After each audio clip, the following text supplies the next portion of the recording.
পানাগড়ে শহীদ দিবসের সমর্থনে মহা মিছিল তৃণমূল যুব সভানেত্রী সায়নী ঘোষের।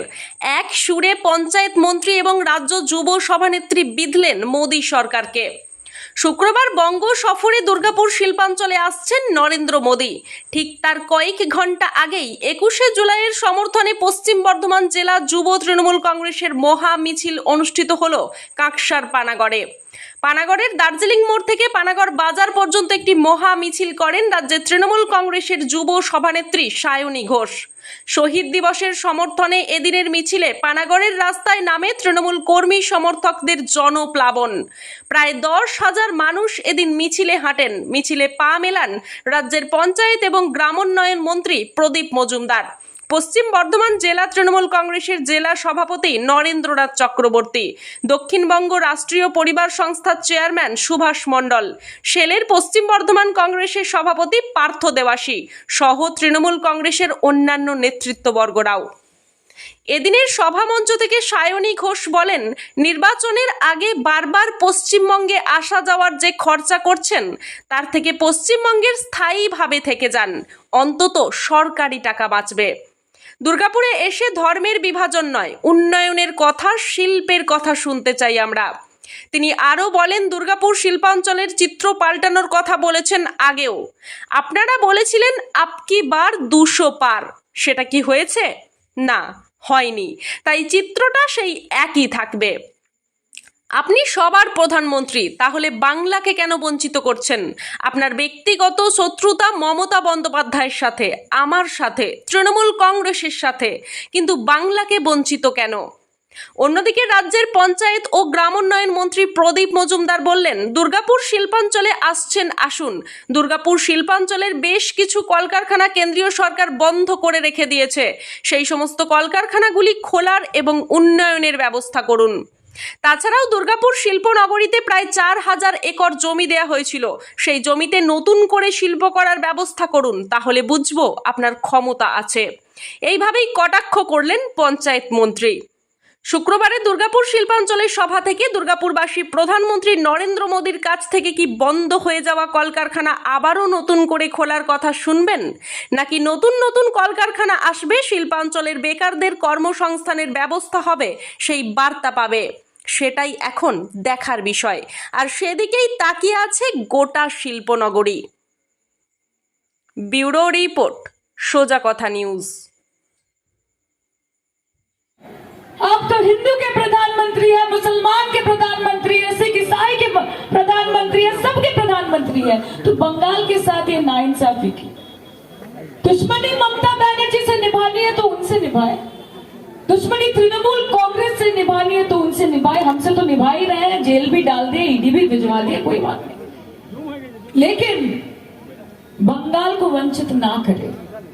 আজকে বাংলার মানুষের টাকা আটকে রেখে আপনারা বাংলাকে বঞ্চিত করছে। Shame on BJP.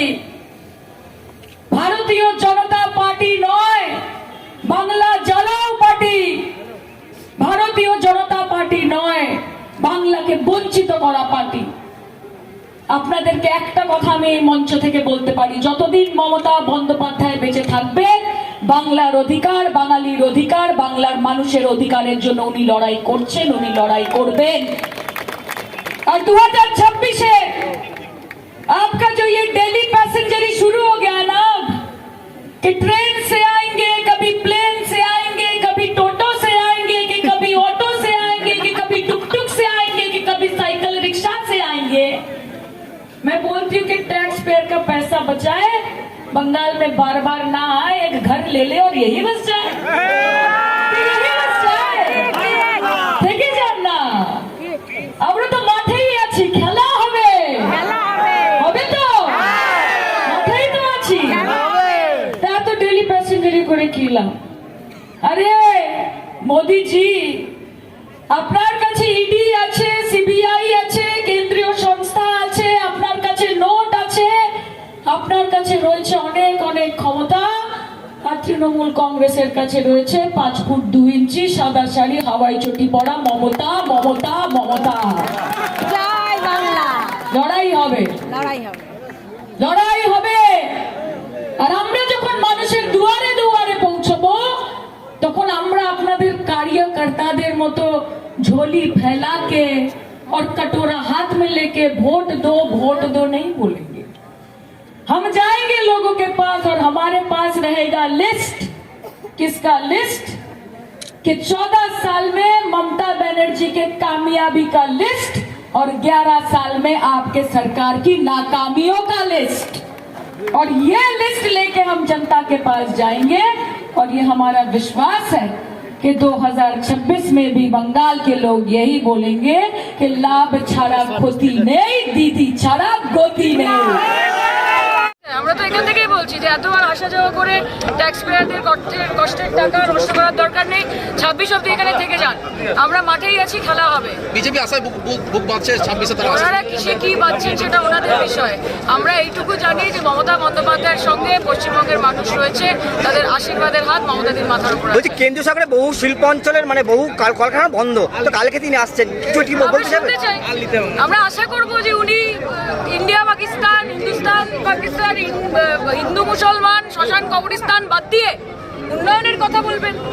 কটা চাকরি হয়েছে তার কথা বলবেন, কটা স্কুল কলেজ, কটা হাসপাতাল, কটা ইউনিভার্সিটি হয়েছে সেটা নিয়ে কথা বলবেন, নারীদের সুরক্ষা নিয়ে কথা বলবেন।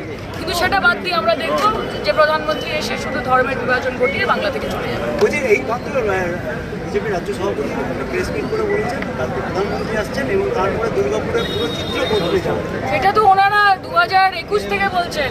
আবকি বার 200 পার ওরা বলেছিলেন, চিত্র চেঞ্জ হয়েছে, 200 টাকা পার পেট্রোল ডিজেল হয়ে গেছে। কাজে এটাই হচ্ছে ওদের চিত্র। এই চিত্রের সঙ্গে আমরা খুব ভালো মতো অবগত।